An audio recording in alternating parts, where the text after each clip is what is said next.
Mazanzi fashion scenes, but today it is going to be Mazanzi gossip scenes. Hi, how are you? And let's get into today's story. And we're going to be talking about Black Coffee's mom because I feel like she has been getting a lot of stray bullets lately. A lot of people have been saying that she enables her son a lot. That's why he's able to do all these things.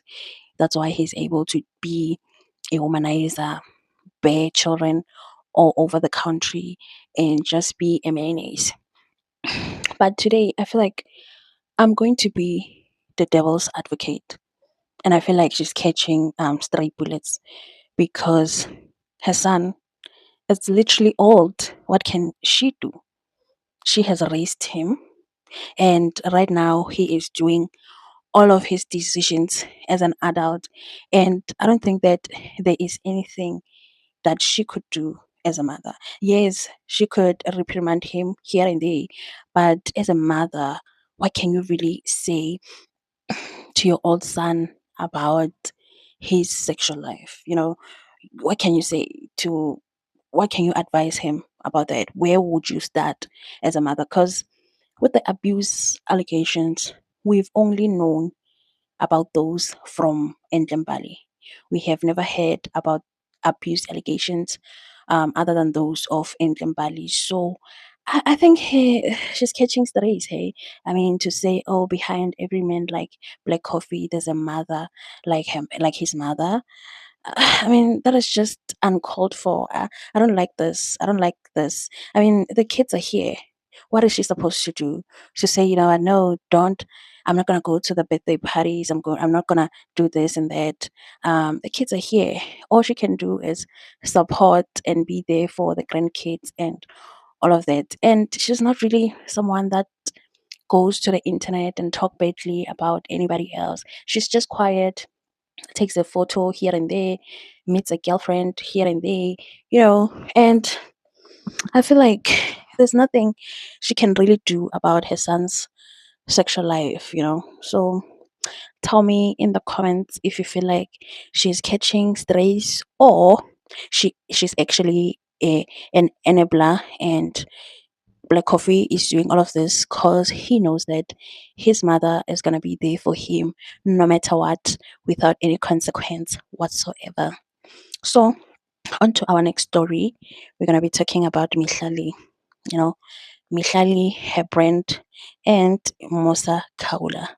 You know, I just feel like Musa Kaula is a weapon formed against Mihlali. Everything bad that we know about Mihlali is from him. Like he's gonna release any bad and negative thing about Mihlali, whether it's the allegations that she was in an institution for drugs rehabilitation and then sleeping with the manager of that hospital.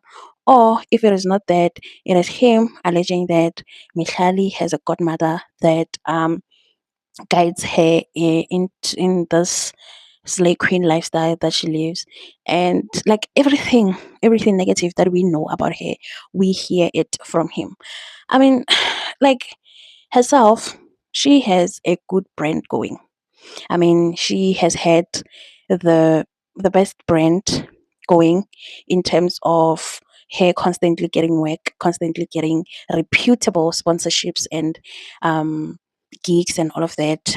She has never been down and out, even with the allegations, even with the bad press. She has never really um been down and out.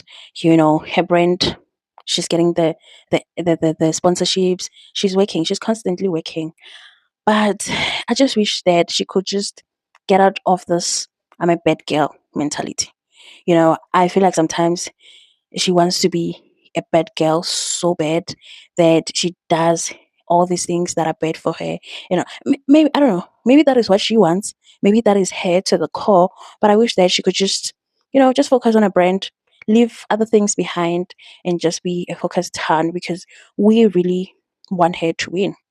We really want her to win and we want her brand to be much more bigger. Yes, it is big, but we want it to be much, much, much bigger and not be clouded by negativity. So tell me how you feel about this video down in the comments, and I will see you. I'll chat to you later. And don't forget to like, subscribe, and share the video. And bye bye.